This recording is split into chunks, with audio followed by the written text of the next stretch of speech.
अस्सलाम वालेकुम रहमतुल्लाह। वेलकम। हम लोग मोशन ऑफ कनेक्टिंग बॉडीज को डिस्कस कर रहे हैं।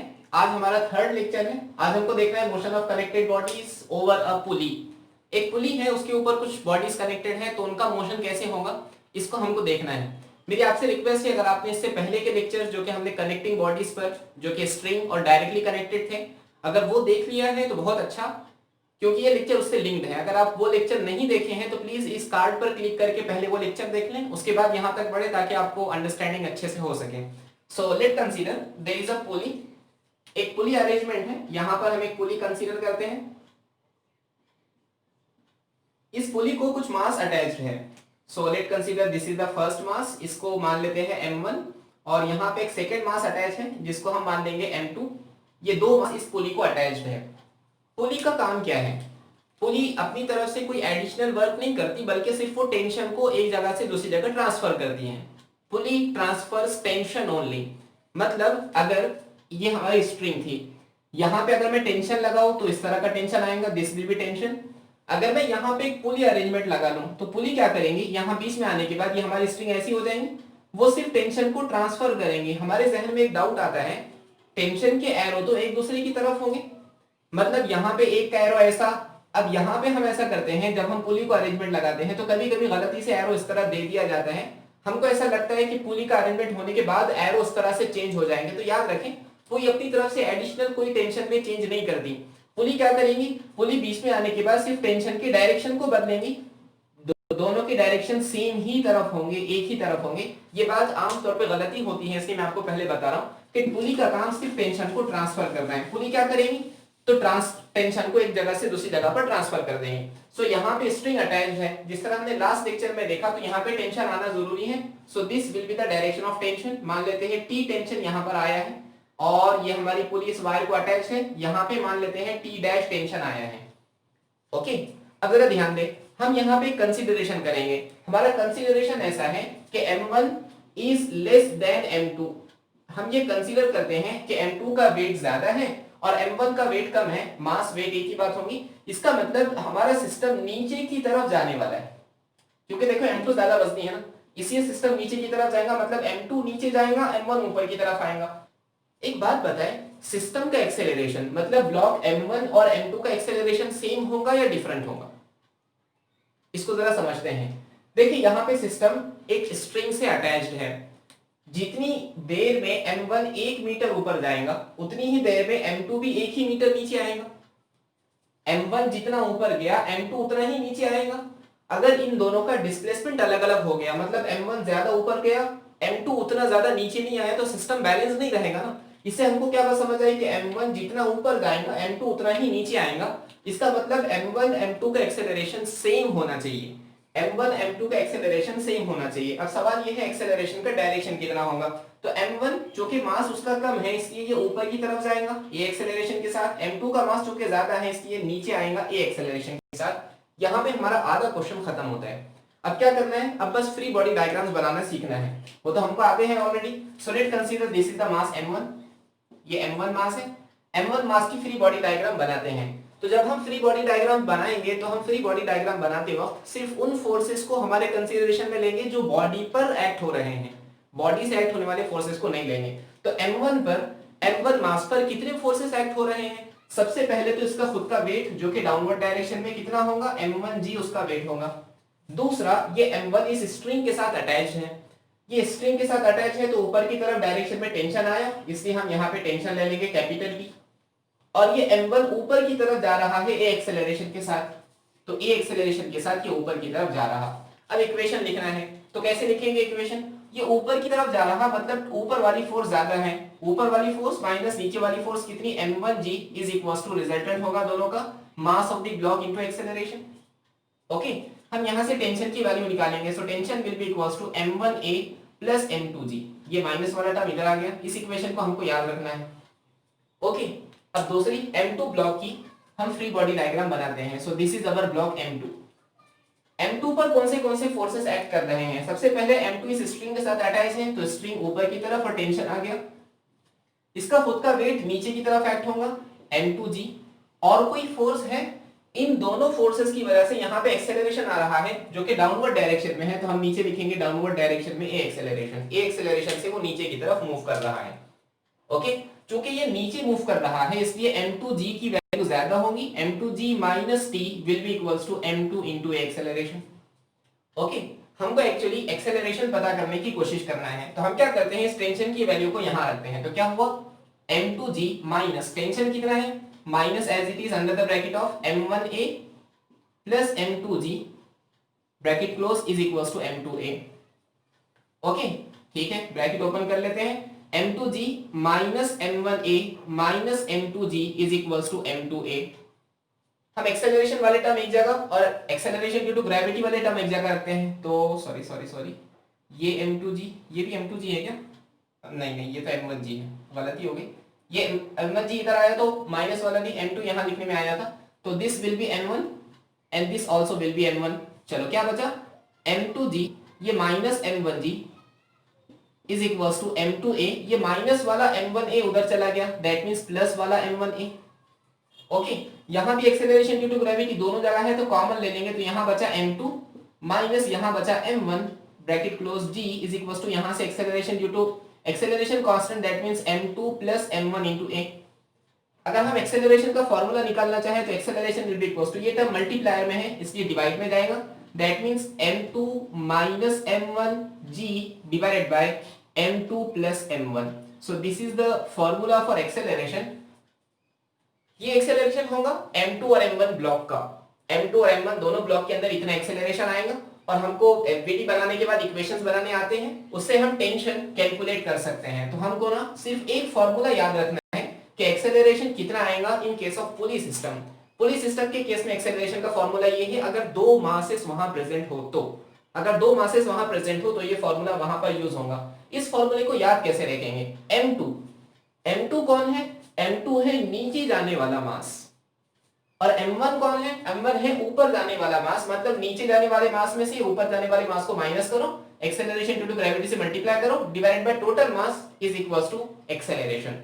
अगर मान लो मैं आपको देता हूं कि m4 नीचे जाने वाला मास है और m3 ऊपर जाने वाला मास है, पूरा सिस्टम नीचे की तरफ मूव कर रहा है, तो एक्सेलरेशन का फार्मूला क्या होगा, नीचे जाने वाला मास माइनस ऊपर जाने वाला mass divided by total mass into acceleration due to gravity. इस तरह आप ये फॉर्मूले को जहन में रख सकते हैं, वरना आमतौर पर कंफ्यूजन हो जाता है।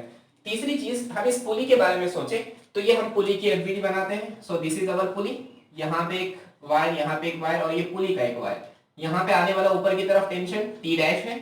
अब जरा ध्यान दें, हम पुली पर एक्ट होने वाले फोर्सेस देख रहे हैं, तो यहाँ पर टेंशन इस तरह आएगा पुली के लिए, ये T तो ये भी T, और ये डाउनवर्ड डायरेक्शन में भी T, ये पुली के लिए है। तो यहाँ पे दो टेंशन आ रहे हैं T और T डाउनवर्ड डायरेक्शन में। अगर हम यहाँ पे फोर्सेस की कैलकुलेशन करें, इसके अलावा कोई फोर्स वहां पर है नहीं और पुली मूव भी नहीं कर रही, पुली तो स्टेशनरी है ना, तो डाउनवर्ड डायरेक्शन की फोर्स कितनी होगी, T plus T is equals to upward direction की force T dash, that means T dash is equals to 2T।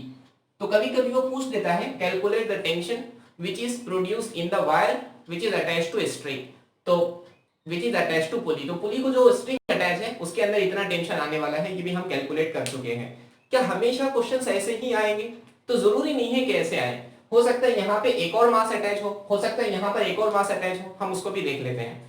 So I hope आपको ये चीज समझ आ चुकी होगी। अब हम इसके थोड़ा सा अगले पार्ट की तरफ बढ़ते हैं कि क्या होगा अगर दो मासेस अटैच हो। तो हमको एक फॉर्मूला जहन में रखना है एक्सेलरेशन वाला फॉर्मूला जहन में रखने के लिए हमने क्या किया, हमने बिल्कुल सिंपल टर्म उसको वर्ड में कन्वर्ट करने की कोशिश की कि नीचे जाने वाले मास में से ऊपर जाने वाले मास को माइनस करना, जी से मल्टीप्लाई करके टोटल मास से डिवाइड कर देना। सो let consider this is a new system, हम एक नया सिस्टम कंसीडर करते हैं, दिस इज अवर पुली, और यहाँ पे एक मास अटैच है जिसको हम नाम देंगे m1, और यहाँ पे पुली पर दो मासेस अटैच है, ये पहला मास जिसको हम नाम देंगे m2 और इसको साथ एक और मास अटैच है जिसको हम नाम देंगे m3। अब ये तीन मासेस अटैच है। अब सिस्टम क्या होगा, हम ये कंसीडर करते हैं कि m1 और m2 प्लस m3 इन दोनों का addition is greater than m1, ये हम कंसीडरेशन करते हैं। जब आप क्वेश्चन देखेंगे ना, तो क्वेश्चन देखते ही आपको समझ आ जाएगा कि सिस्टम किस तरफ मूव करें। अगर m1 की वैल्यू ज्यादा होगी तो ये नीचे जाएगा, ये दोनों ऊपर आएंगे।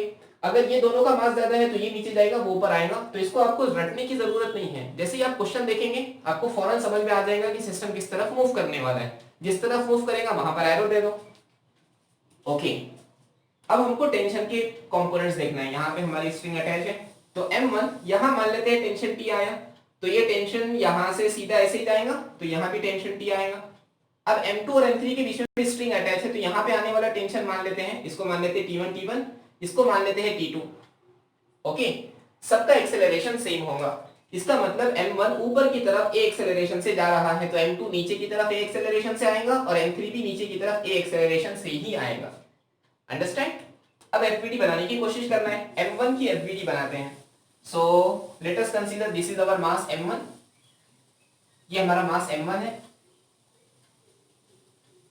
M1 पर कितने फोर्सेस एक्ट कर रहे हैं? तो M1 पर नीचे की तरफ उसका वेट एक्ट करेगा डाउनवर्ड डायरेक्शन में M1G, और ऊपर की तरफ देखो स्ट्रिंग अटैच है, स्ट्रिंग में आने वाला टेंशन है T1, तो T1 टेंशन ऊपर की तरफ। और M1 कहां जा रहा है? M1 खुद ऊपर की तरफ जा रहा है, इसका मतलब रिजल्टेंट एक्सेलरेशन A ऊपर की तरफ है। ओके, अब बस फोर्स कैलकुलेशंस। ऊपर की तरफ जा रहा मतलब T1 ज्यादा है, इसलिए T1 माइनस नीचे वाली force M1G is equals to mass into acceleration. Resultant force is equals to mass into acceleration, ये न्यूटन के लॉ के थ्रू हमको पता है। यहां से T1 की वैल्यू निकालो, T1 will be equals to M1A plus M1G।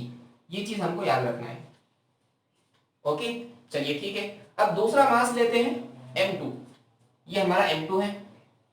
M2 पर कितने फोर्सेस एक्ट कर रहे होंगे? तो M2 पर ऊपर की तरफ एक्ट हो रहा है टेंशन T1, नीचे की तरफ फोर्स नीचे की तरफ एक्ट हो रहा है टेंशन T2, और M2 का खुद का वेट भी तो है जो कि डाउनवर्ड डायरेक्शन में एक्ट कर रहा है। That means M2G will be acting in the downward direction. और M2 कहां मूव कर रहा है? M2 नीचे की तरफ a एक्सेलरेशन से मूव कर रहा। ओके, इसकी एफबीडी लिखते हैं। एफबीडी तो बन चुकी, इसकी फोर्स इक्वेशंस लिखते हैं। तो फोर्स इक्वेशन क्या मिलेगी? क्योंकि ये नीचे की तरफ जा रहा है इसलिए नीचे वाले फोर्सेस ज्यादा होंगे। दैट मींस T2, और नीचे कौन सी फोर्स है? Plus M2G। ऊपर वाली फोर्स कितनी है? Minus T1 will be equals to resultant force, that means mass into acceleration, that means M2A। Understand? ठीक है, हम क्या करेंगे, यहाँ पे T1 की वैल्यू लिख लेंगे, तो क्या हुआ? T2 plus M2G minus T1 कितना है? T1 मतलब M1A plus M1G is equals to M2A। मैं इस इक्वेशन को ऊपर लिखता हूं, that means T2 plus M2G, T2 plus M2G minus से मल्टीप्लाई कर लो, minus M1A minus M1G is equals to M2 into A। Correct? हम एक्चुअली कोशिश कर रहे हैं एक्सेलरेशन निकालने की। अगर हमारे पास एक्सेलरेशन निकल जाता है तो यहाँ पे एक्सेलरेशन की वैल्यू लिख लो, आपको T1 मिल जाएगा। यहाँ पे एक्सेलरेशन की वैल्यू लिख लो, आपको T2 मिल जाएगा। लेकिन एक्सेलरेशन कितना है अभी हमको पता नहीं। हम कोशिश कर रहे हैं कि एक्सेलरेशन हमको पता चल जाए। ओके, ये इक्वेशन को ऐसे ही रखते हैं। अब आते हैं इस तीसरे मास की तरफ, M3 की तरफ। तो चलिए M3 की एफबीडी बनाते हैं। सो this is our mass M3। M3 की एफबीडी, M3 पर कितने फोर्सेस एक्ट कर रहे हैं? ऊपर की तरफ है टेंशन T2, तो ऊपर की तरफ एरो दे दो, टेंशन T2। नीचे की तरफ जा रहा है M3G, और ये मास किस तरफ मूव कर रहा है? नीचे की तरफ a एक्सेलरेशन के साथ। ओके, ठीक है, इसकी इक्वेशन लिखते हैं, फोर्स इक्वेशन। चूंकि ये नीचे की तरफ जा रहा, दैट मींस M3G बड़ा होगा। M3G minus T2 will be equals to resultant force, that means mass into acceleration। Okay, अब क्या करेंगे, ये T2, इस T2 की जगह पर ये T2 की वैल्यू निकालेंगे। सो माइनस वाला T2 उधर चला जाएगा, तो प्लस वाला T2, यहां बचा M3G, और ये M3A प्लस वाला इधर आकर माइनस हो जाएगा, that means minus M3A। Okay, अब ये T2 की वैल्यू को यहां रखते हैं। तो चलिए T2 कितना है जी? T2 है M3G, T2 है M3G minus M3A plus M2G minus M1A minus M1G is equals to M2A। सारे टर्म्स आ गए? बिल्कुल सारे टर्म्स आ चुके हैं। अब बिल्कुल सिंपल काम है, एक्सेलरेशन वाले टर्म एक जगह रखो, एक्सेलरेशन वाले टर्म को उधर भेज देते हैं। तो यहाँ क्या बचा? यहाँ बचा है M3G, ये M3A तो उधर चला जाएगा, प्लस M2G, तो ये हो गया, ये हो गया, ये एक्सेलरेशन वाला उधर जाएगा, माइनस M1G, तो ये भी हो गया, इज इक्वल्स टू M2A, ये भी हो गया। अब हम क्या करेंगे, ये m3a वाला टर्म उधर लेकर जाएंगे और m1a वाला टर्म उधर लेकर जाएंगे, that means plus m1a plus m3a, तो ये दोनों टर्म्स भी आ गए। ओके, अब क्या करेंगे, अब यहां से acceleration due to gravity common ले लेंगे, तो क्या बचा, यहां बचा है m3 plus m2 minus m1 into acceleration due to gravity is equal to, यहां से कॉमन ले लो तो m1 m2 m3 को एक साथ लिख लेंगे, m1 plus m2 plus m3 into acceleration due to gravity. Acceleration due to gravity की वैल्यू कितनी होगी, फिर ये वाला टर्म डिवाइड में लेकर आ जाओ, that means m3 plus m2 minus m1 into g divided by m1 plus m2 plus m3।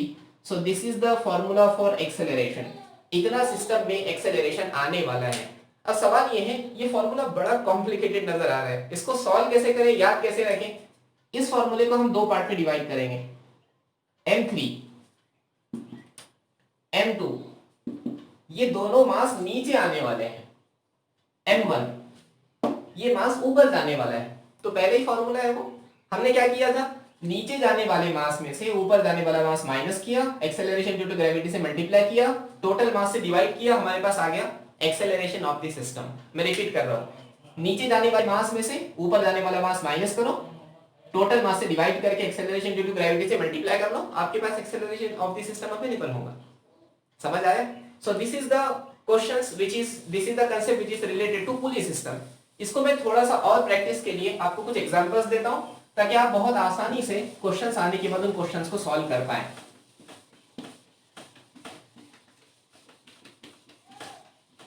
So let consider, हमारे पास एक पुली सिस्टम है, यहां पे दो मासेस अटैच है, एक को हम नाम देंगे m1, दूसरे को नाम देंगे m2, और यहां पे दो मासेस अटैच है, एक को हम नाम देंगे m3, दूसरे को हम नाम देंगे m4। कंसीडर करते हैं, ऐसा कंसीडर करते हैं कि m1 plus m2 is less than m3 plus m4। ये चीज हमेशा देखना कि कौन ज्यादा है कौन कम है। अब हमने ये कंसीडर किया कि m3 प्लस m4 ये वाला मास ज्यादा है, मतलब सिस्टम इस तरफ नीचे जाएगा और इस तरफ से ऊपर जाएगा। एक्सेलरेशन का फॉर्मूला क्या होगा? एक्सेलरेशन का फॉर्मूला बिल्कुल सिंपल, क्या करना है, नीचे जाने वाले मास, कौन से मास नीचे जा रहे हैं, that means m3 plus m4, minus ऊपर जाने वाले मास, कौन से मास ऊपर जा रहे हैं, that means m1 plus m4 into acceleration due to gravity divided by total mass of the system m1 plus m2 plus m3 plus m4। Okay, consider करते हैं कि यहां पे उसका रिवर्स सिस्टम है। कंसीडर करते हैं कि m1 प्लस m2 की वैल्यू ज्यादा है और m3 प्लस m4 इसकी वैल्यू कम है, मतलब सिस्टम नीचे की तरफ जाएगा, ये वाला नीचे जाएगा और ये वाला ऊपर जाएगा। उस केस में एक्सेलरेशन का फॉर्मूला क्या होगा? फॉर्मूला क्या है एक्सेलरेशन का? नीचे जाने वाले मास कौन नीचे जा रहे हैं, m1 प्लस m2 नीचे जा रहे हैं, माइनस ऊपर जाने वाले मास कौन ऊपर जा रहे हैं, m3 प्लस m4 ऊपर जा रहे हैं, into acceleration due to gravity whole divided by total mass of the system, that means m1 plus m2 plus m3 plus m4। I hope आपको समझ आ चुका होगा कि एक्सेलरेशन कैसे कैलकुलेट करना है, और आप इस तरह के क्वेश्चंस करने के लिए तैयार भी होंगे। एक छोटा सा क्वेश्चन देख लेते हैं ताकि आपका कंसेप्ट बिल्कुल क्लियर हो जाए। ओके, सो क्वेश्चन क्या है, a light string is passes over a frictionless pulley. So let consider this is a frictionless pulley. यहां पे एक लाइट स्ट्रिंग पास कर रही है, to one of its end a mass of 6 kilogram is attached। एक and पर एक मास है जिसकी वैल्यू कितनी है, 6 किलोग्राम, ये मास वहां अटैच्ड है। to its other end a mass of 10 kilogram is attached। इसके दूसरे एंड पर एक दूसरा मास जिसकी वैल्यू 10 किलोग्राम गिवन है, ये अटैच्ड है। the tension in the thread will be। इस थ्रेड में कितना टेंशन आएगा उसने पूछा है, दैट मींस यहां पे कितना टेंशन आने वाला है उसकी वैल्यू हमको कैलकुलेट करना है। ओके, क्योंकि हमारी पूरी फ्रिक्शनलेस है इसलिए जितना टेंशन यहां उतना टेंशन यहां भी होगा। बिल्कुल इजी, हमको एक्सेलरेशन का फॉर्मूला पता है, एक्सेलरेशन ऑफ द सिस्टम। सबसे पहले बताओ सिस्टम किस तरफ जाएगा, इस तरफ वाली बॉडी नीचे जाएगी, इस तरफ वाली बॉडी नीचे जाएगी। ऑब्वियसली यहां 10 किलोग्राम मास है तो ये वाला नीचे जाएगा ए एक्सेलरेशन के साथ, और ये वाला मास ऊपर जाएगा ए एक्सेलरेशन के साथ। What is the formula for acceleration? Acceleration का फॉर्मूला क्या है, नीचे जाने वाला मास दैट मींस 10 किलोग्राम नीचे जा रहा है, माइनस ऊपर जाने वाला मास दैट मींस 6 ऊपर जा रहा है, एक्सेलरेशन ड्यू टू ग्रेविटी से मल्टीप्लाई करो, टोटल मास से उसको डिवाइड कर लो, ये एक्सेलरेशन का formula. 10 minus 6 that means 4 into acceleration due to gravity divided by 16, so 4 4s are 16, that means g by 4 is the value of acceleration। तो acceleration की value हमारे पास आ चुकी है, g/4 will be the value of acceleration. अब क्या करना है, किसी भी एक की फ्री बॉडी डायग्राम बना लो। हम फ्री बॉडी डायग्राम बनाते हैं 6 किलोग्राम वाले मास की। तो late consider this is the 6 kilogram mass. इस पर कौन से फोर्सेस एक्ट करेंगे? सबसे पहले इसका खुद का वेट डाउनवर्ड डायरेक्शन में 6 इंटू जी।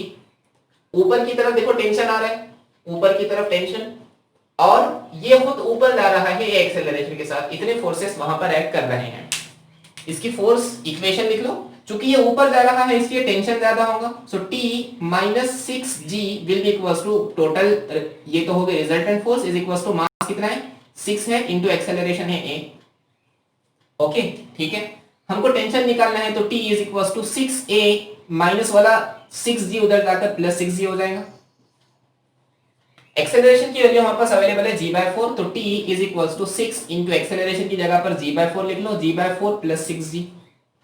यहां पे भी 6G, यहां पे भी 6G, दोनों जगह से 6G कॉमन ले लिए, तो यहां क्या बचा 1/4 plus 1, that means 6G into 1/4 plus 1, that means 4 5 5/4 5/4।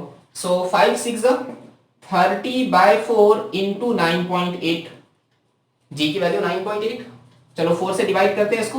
So 30 into 4 2 जा 8, 4 4 जा 16, 17 18 2 4 5 जा, सो 2.45। इसको अगर हमने 10 यूटिलाइज कर लिया तो 3 इंटू 24.5 हो जाएगा। सो 5 3 जा 15, 5 1, 4 3 जा 12, 12 प्लस 1 13, 13 का 3 1, 3 2 जा 6, 6 1 7, एक के बाद decimal, that means 73.5 will be the value of tension Newton. 73.5 Newton का वहां पर टेंशन आ रहा होगा। कितना इजी। इस क्वेश्चन को हम और एक मर्तबा वेरीफाई करते हैं इस 10 किलोग्राम वाले मास के साथ। मैं थोड़ा सा पोर्शन रब करता हूं, चलो थोड़ा फास्ट कर लेंगे। ये 10 किलोग्राम वाले मास पे नीचे की तरफ 10G इसका खुद का मास वेट ऐड कर रहा होगा, ऊपर की तरफ T, चूंकि ये नीचे जा रहा है इसलिए ये वाली फोर्स ज्यादा होगी, that means 10G minus T will be equals to mass कितना है उसका 10 किलोग्राम है। सो 10 इंटू एक्सेलरेशन है a, एक्सेलरेशन की वैल्यू g/4 हम लोग निकाल चुके हैं। ओके ठीक है, हमको टेंशन निकालना है, टेंशन को इधर भेजो, माइनस वाला T उधर जाकर प्लस T हो जाएगा, और ये 10G/6 इधर आ जाएगा। सो 10G डिवाइडेड बाय 4 ये इधर आ चुका है, सॉरी ये वाला 10G यही है, ये वाला प्लस वाला इधर आकर माइनस हुआ, तो 10G डिवाइडेड बाय 4 माइनस के साथ कॉमन निकालते हैं। यहां से क्या कॉमन निकलेगा, 10 इंटू जी कॉमन निकल गया, तो यहां बचा है 1 minus 1/4 is equals to T. 1 minus 1/4 that means T, G की वैल्यू 9.8, 1 माइनस 1/4, 4 1 जा 4, 4 माइनस 1 3, सो 3/4 यहां बचेगा। ओके वही देखो is equals to T, so वही वैल्यू यहां पर आ चुकी है 10 into 3 that means 30 into 9.8 divided by 4 will be equals to T, 30 into 9.8 divided by 4। तो दोनों जगह से टेंशन उतना ही आने वाला है। अगर इनकेस दोनों जगह का टेंशन अलग अलग आता है तो हम समझते हैं कि हमारे क्वेश्चन में कुछ ना कुछ मिस्टेक है, कुछ ना कुछ मिस्टेक है, हम उसको वेरीफाई कर सकते हैं। मैंने लास्ट लेक्चर में भी आपको बताया था, ये सिस्टम की एक ब्यूटी ये है कि हम यहाँ पर अपने आंसर को वेरीफाई कर सकते हैं कि हमने जो किया है वो सही है या गलत है। कुछ क्वेश्चंस मैं आपको देता हूं, आप सिर्फ मुझे इक्वेशन बनाकर बता दें कि क्या इक्वेशन वहां बनेगी। सो कंसीडर करते हैं एक पुली सिस्टम, कंसीडर करते हैं एक पुली सिस्टम, पुली फ्रिक्शनलेस है, यहां पे अटैच मास की वैल्यू मान लेते हैं 1 kg, इसके साथ एक और मास अटैच है जिसकी वैल्यू मान लेते हैं 2 kg, यहां पे एक मास अटैच है जिसकी वैल्यू मान लेते हैं 3 kg, और यहां पे एक मास अटैच है जिसकी वैल्यू मान लेते हैं 4 kg। और ऑब्वियसली ये हमारी पुली फ्रिक्शनलेस है, तो सिस्टम किस तरफ जाएगा, ये 2 + 1 दैट मींस यहां का पूरा मास 3 हुआ, 3 + 4 दैट मींस पूरा 7 हुआ, तो हमारा सिस्टम इस तरफ से नीचे जाएगा और इस तरफ से ऊपर जाएगा। करेक्ट, बिल्कुल सही। एक्सेलरेशन का वैल्यू लिख लो, एक्सेलरेशन कैसे निकालते हैं, नीचे जाने वाला मास कितना है, नीचे जाने वाला मास टोटल मास है 4 + 3 नीचे जाने वाला, माइनस ऊपर जाने वाला मास कितना है 2 + 1 ऊपर जाने वाला, bracket close, acceleration due to gravity divided by total mass 1 + 2 + 3 + 4, यहां से एक्सेलरेशन आ जाएगा। इक्वेशन लिख लेना, काम हो जाएगा। इसको एक चेंज करते हैं, यहां पे एक मास अटैच करते हैं जिसकी वैल्यू है 10 किलोग्राम। अब क्या होगा, 10 + 2 12 + 1 13, तो यहां का हुआ 13 और यहां का 4 + 3 यहां का हुआ 7। इसका मतलब सिस्टम अब इस तरफ नीचे जाने वाला है, इस तरफ से ऊपर जाने वाला है। अब जरा बताओ एक्सेलरेशन का फॉर्मूला क्या मिलेगा। मैं चाहता हूं सिर्फ आपको एक्सेलरेशन निकलना आ जाए, एफबीटी तो आप लोग बना ही चुके हैं। सो एक्सेलरेशन का फॉर्मूला क्या होगा, नीचे जाने वाला मास, नीचे जाने वाला मास कितना है 10, प्लस 1 प्लस 2 माइनस ऊपर जाने वाला मास कितना है 3 plus 4 bracket close into acceleration due to gravity divided by total mass that means 10 plus 1 plus 2 plus 3 plus 4 ये एक्सेलरेशन आ जाएगा। इस तरह आप हर एक क्वेश्चन को सॉल्व कर सकते हैं। आई होप आपको ये कंसेप्ट समझ आया होगा। इसमें बस एक और चीज ऐड है जो कि एग्जाम में अभी तक पूछा नहीं है, वो ये है कि हमारी पुली कभी कभी फ्रिक्शन लेस नहीं होती बल्कि फ्रिक्शनल पुली होती है। फ्रिक्शनल पुली का एक कंसेप्ट है, आप उसको बुक में देखकर कर सकते हैं। अगर आपको डाउट है तो हमको कमेंट सेक्शन में बता दें, हम उसको क्लियर करेंगे। मैं यहाँ पर इसलिए नहीं बता रहा हूँ क्योंकि एग्जाम में उसका क्वेश्चन अभी तक आया नहीं है और आने के चांसेस भी कम है। सिंपल क्वेश्चंस पूछेगा क्योंकि लेंथी कैलकुलेशंस है, टाइम ज्यादा लगता है, इसलिए वो ज्यादा कैलकुलेशंस को बढ़ाने के लिए और ज्यादा कॉम्प्लिकेटेड क्वेश्चन पूछेगा नहीं। अगर आपको ये लेक्चर पसंद आया है तो वीडियो को लाइक करें, दोस्तों के साथ शेयर करें, हमारे साथ जुड़े रहने के लिए चैनल को सब्सक्राइब भी करें। हम इंशाल्लाह जल्दी मिलते हैं, तब तक के लिए फी अमानिल्लाह।